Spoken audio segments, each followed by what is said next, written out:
우리 교회 여름 이야기 하나님 이름에 대해서 배우는 시간이 오늘 마지막입니다. 금요 기도회까지 10번을 하게 되었는데 이제 여름이 지나갔기 때문에 입추가 벌써 지나갔기 때문에 여름 이야기 끝내고 또 가을 이야기로 그렇게 하도록 하겠습니다. 자, 오늘은 여호와 삼마입니다.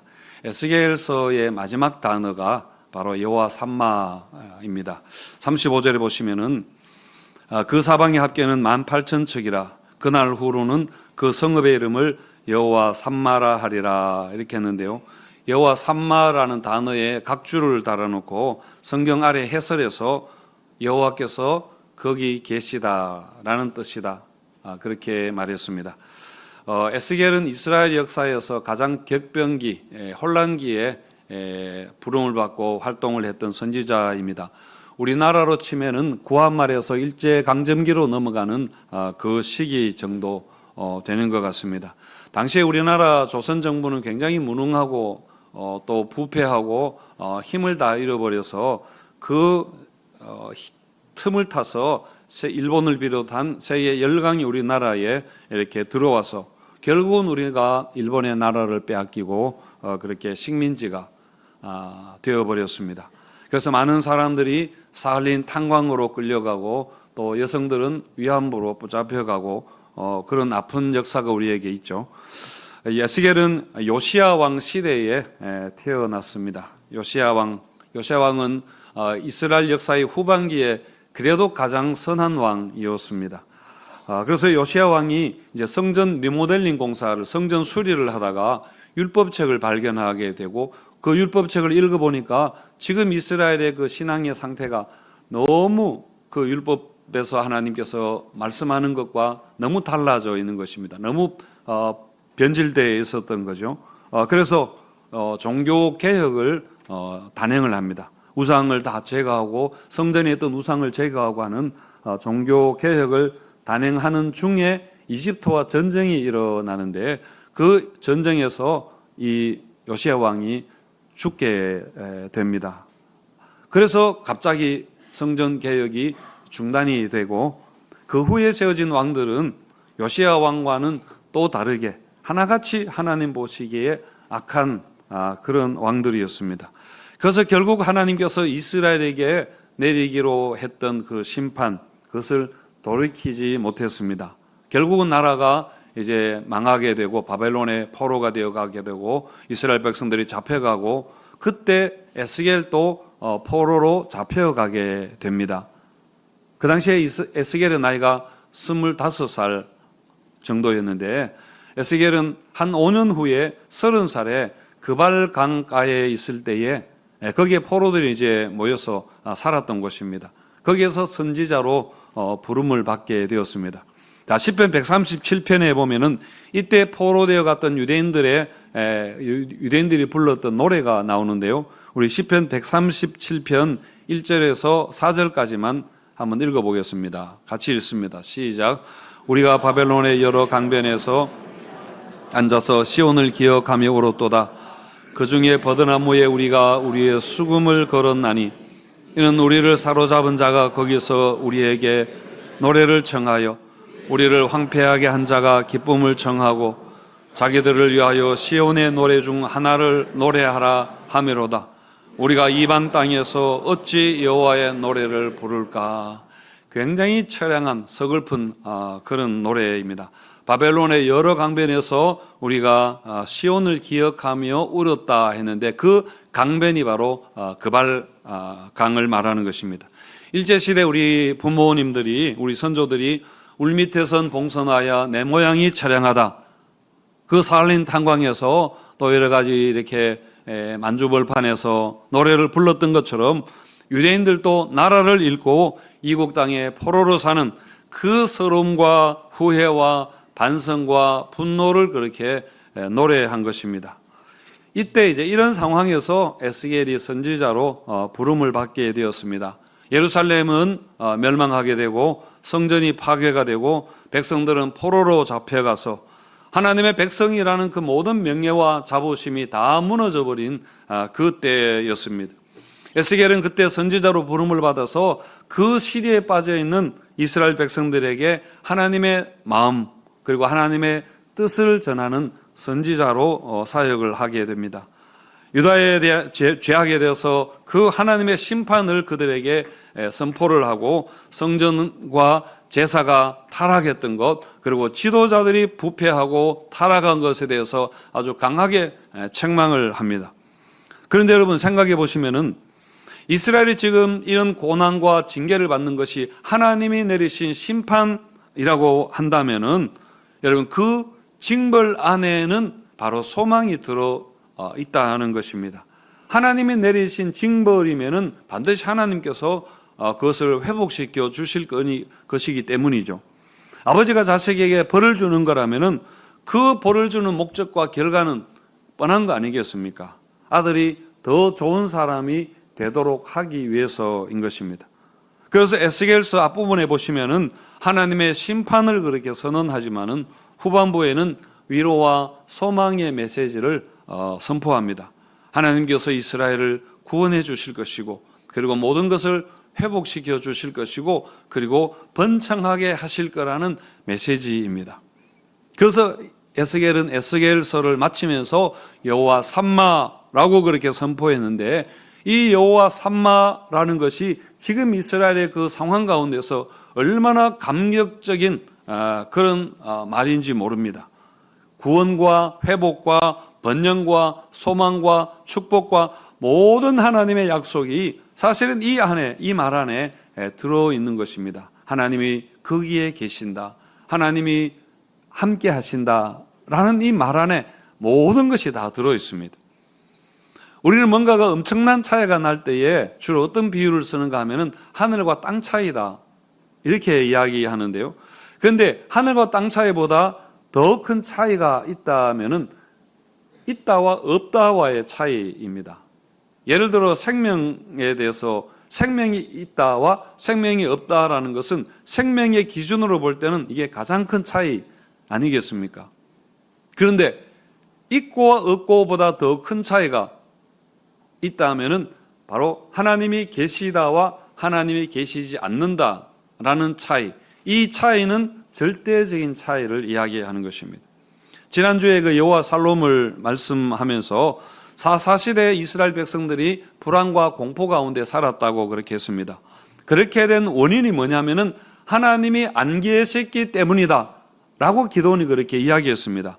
여호와께서 우리와 함께 계셨다면 어찌하여 이 모든 일이 우리에게 일어났겠습니까? 라고 그렇게 기도원이 말했는데요.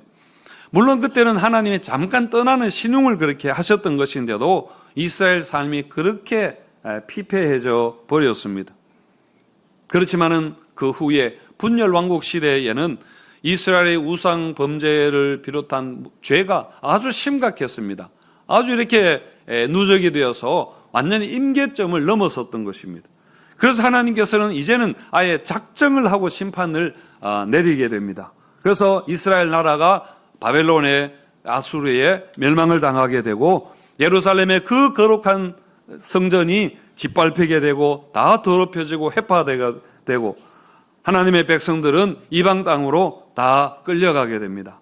그리고 포로되지 않고 남아있던 사람들의 그 삶은 차라리 포로되어 간 것만 못한 그런 아주 비참한 그런 지경에 있게 되었죠.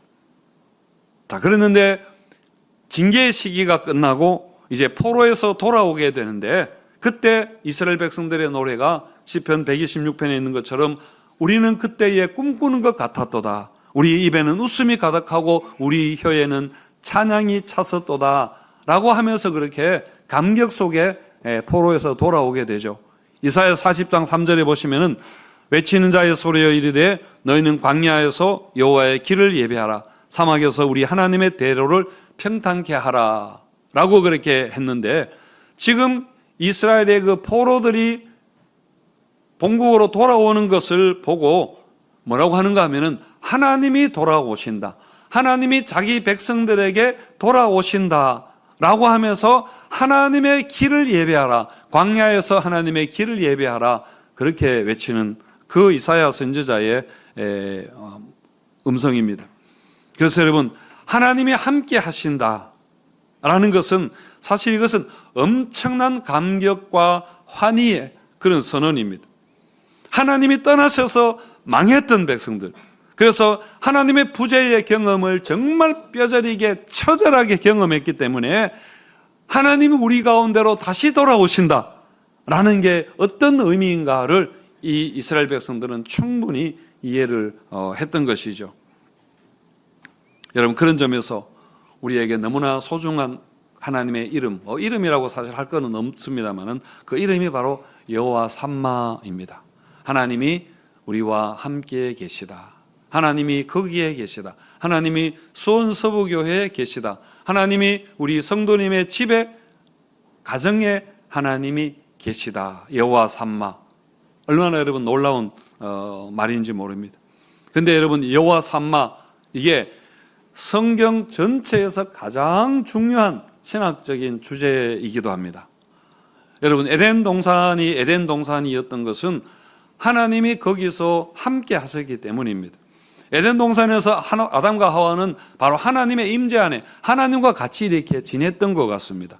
거기서 하나님과 직접적인, 인격적인 아주 친밀한 그런 교제를 이렇게 아담과 하와는 아침에 일어나면 커피 한 잔 가지고 하나님과 이렇게 대화하고 하나님을 만나고 이렇게 하나님과 교제를 했었는데, 아담과 하와가 죄를 짓는 순간에 그 에덴 동산 카페에서 쫓겨나게 됩니다.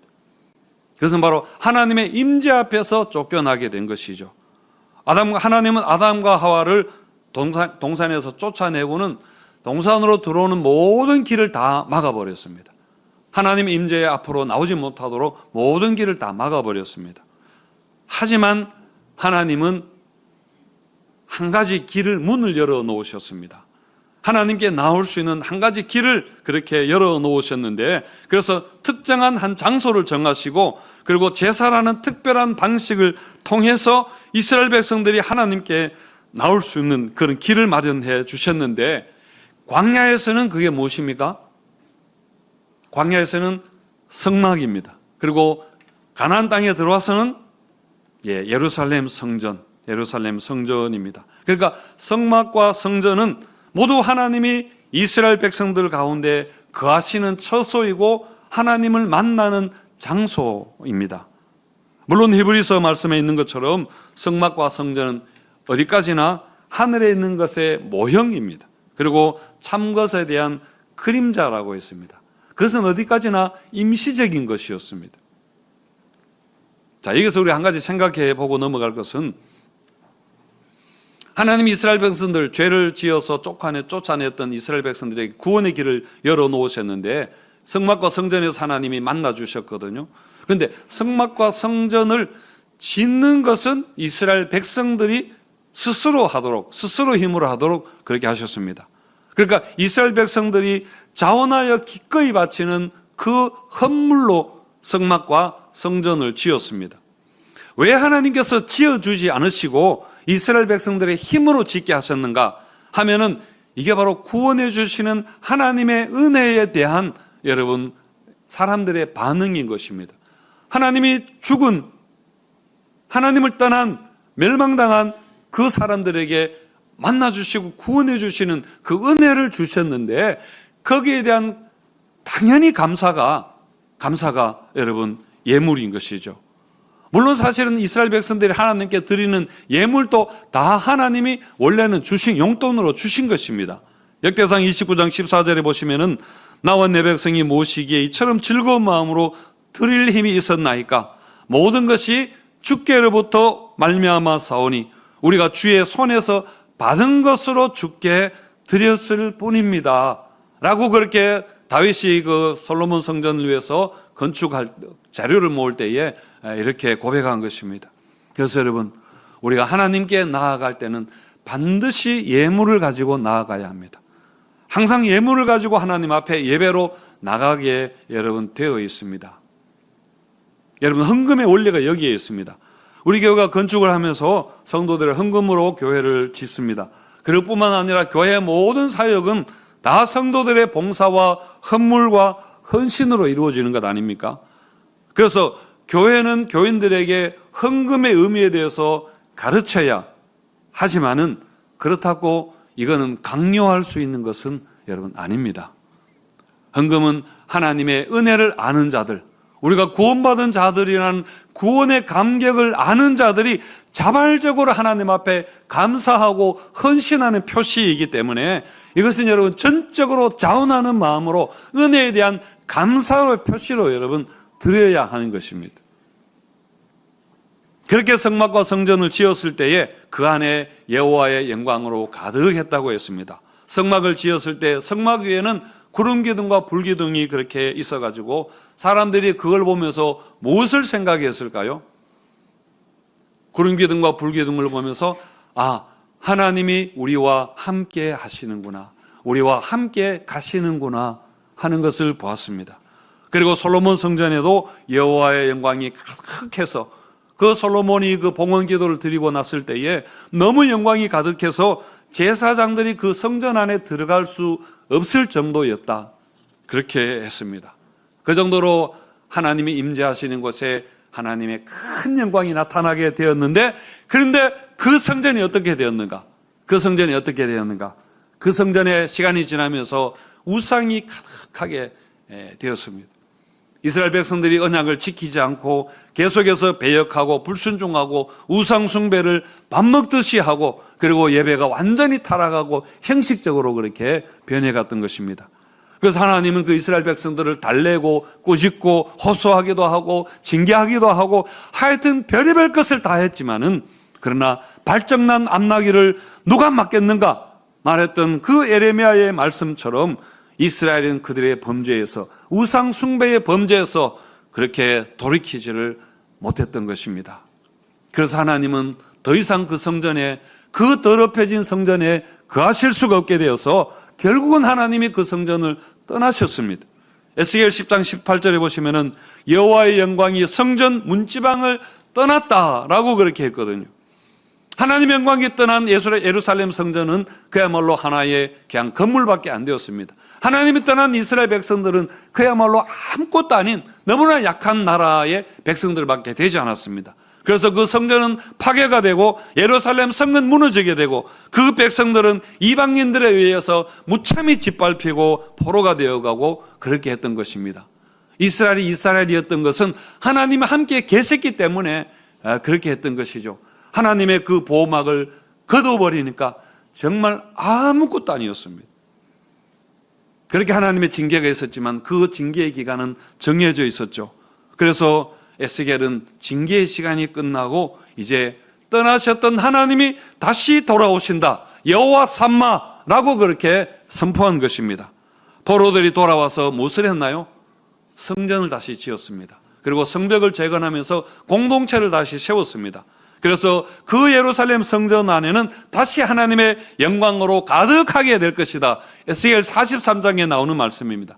에스겔 47장에서는 에스겔이 본 환상이 뭐냐 하면은 그 예루살렘 성전에서 물이 흘러나와서 온 땅으로 그 물이 흘러가게 되고, 그 물이 흘러가는 곳마다 생물들이 살아나게 되고, 그리고 물고기가 심이 많아지게 되고 각종 과실과 열매가 풍성하게 맺힐 거라는 그 환상을 그렇게 에스겔이 보게 되었습니다. 그리고 이제 47장 48장에 보면은 이제 잃어버렸던 그 땅을 다시 회복했는데 그 땅을 어떻게 분배하는가에 대한 말씀이 최종적으로 나오게 됩니다. 여호수아서에서 이스라엘이 가나안 땅을 다시 차지하고 그것을 각 지파에게 분배했던 것을 다시 재현하는 그런 말씀입니다. 그런데 이번에 땅 분배에 한 가지 특징이 있는데, 그게 뭐냐면은 이스라엘 백성들이 땅을 분배하는데 그 가장 가운데에 무엇이 있는가 하면은 거룩한 땅을 두도록 그렇게 했습니다. 땅을 분배하면서 어느 지파는 어디까지라는 경계와 치수에 대해서는 여호수아서에서는 그게 분명하게 나오지만은 여기에서 그 치수는 없습니다. 그저 공평하게 분배했는데, 그런데 거룩한 땅에 대해서는 경계와 치수를 분명하게 그렇게 말하고 있습니다. 여러분, 거룩하다는 것은 경계가 분명하다는 그 말이기 때문입니다.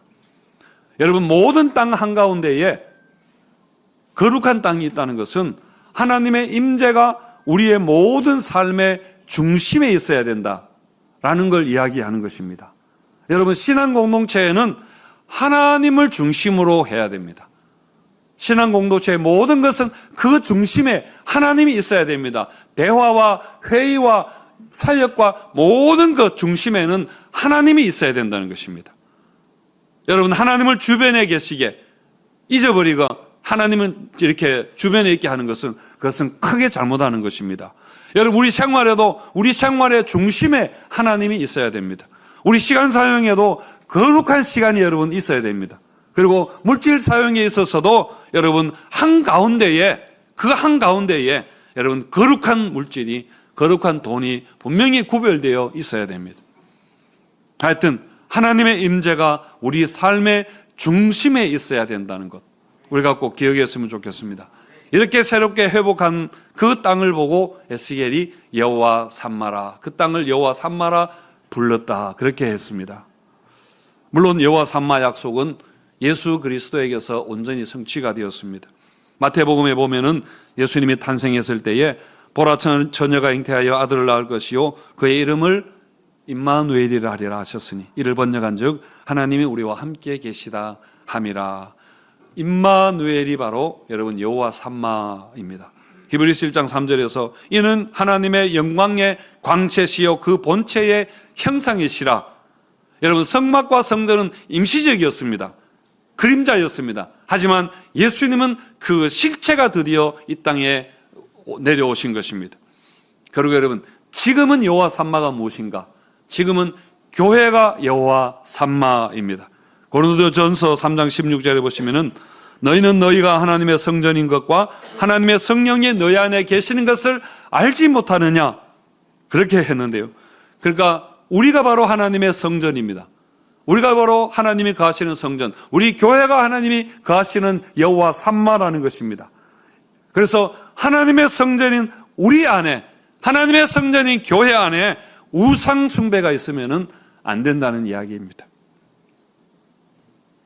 그리고 여호와 삼마는 결국은 새하늘과 새 땅에서 여러분 온전히 성취가 될 것입니다.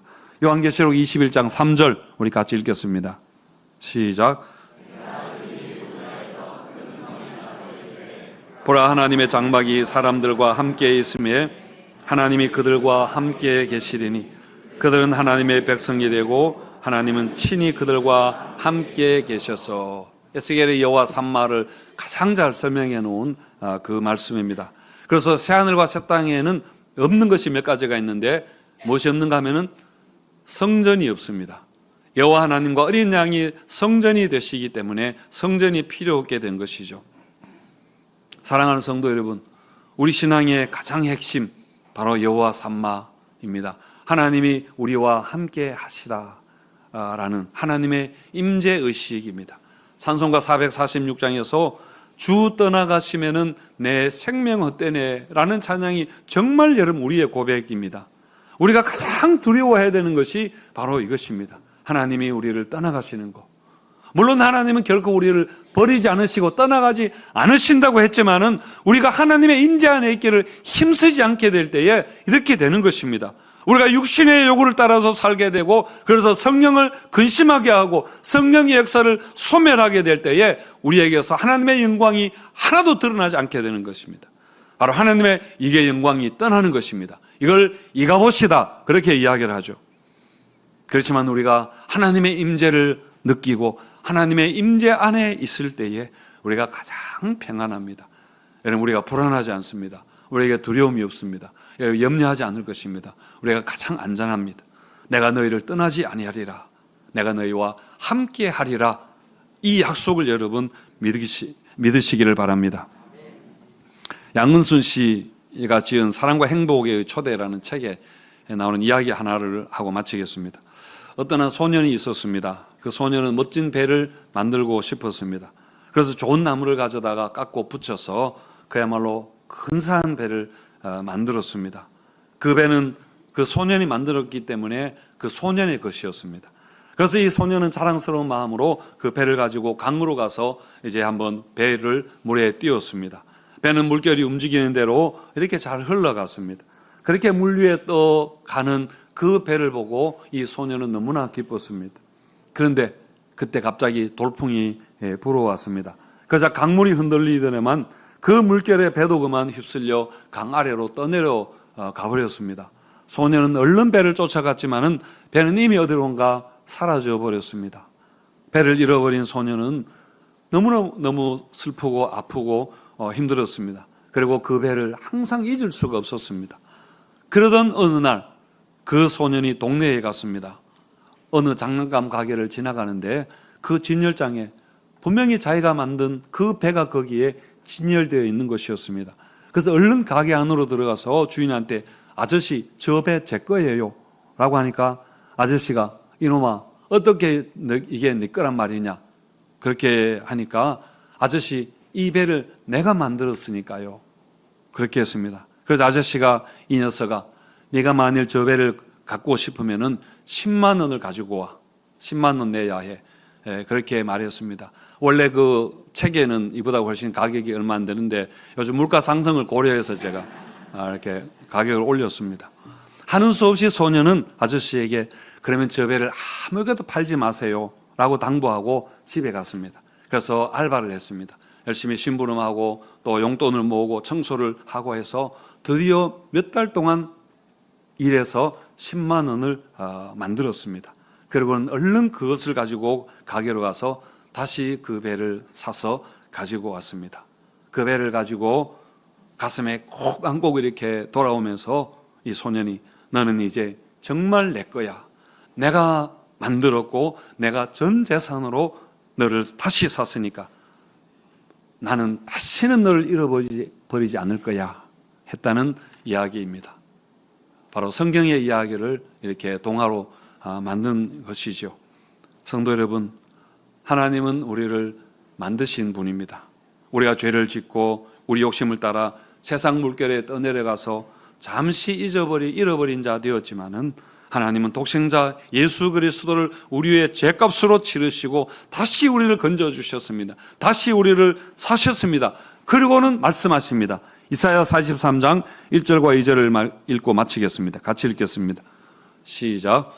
야곱아 너를 창조하신 여호와께서 이제 말씀하시느니라. 이스라엘아 너를 조성하신 자가 이제 말씀하시느니라. 너는 두려워 말라. 내가 너를 구속하였고 내가 너를 지명하여 불렀나니 너는 내 것이라. 내가 물 가운데로 지날 때에 내가 함께 할 것이라. 강을 건널 때에 물이 너를 침몰치 못할 것이며 내가 물 가운데로 행할 때에 타지도 아니할 것이요 불꽃이 너를 사르지도 못하리니. 아멘. 제가 다시 한번 읽을 때에 그 하나님의 마음을 여러분들이 한번 느껴보시기 바랍니다. 야곱아 너를 창조하신 여호와께서 이제 말씀하시느니라. 이스라엘아 너를 조성하신 자가 이제 말씀하시느니라. 너는 두려워 말라. 내가 너를 구속하였고 내가 너를 지명하여 불렀나니 너는 내 것이라. 내가 물 가운데 지날 때에 내가 너와 함께 할 것이라. 강을 건널 때에 물이 너를 침몰치 못할 것이며 내가 불 가운데로 행할 때에 타지도 아니할 것이요 불꽃이 너를 사르지도 못하리니 했습니다.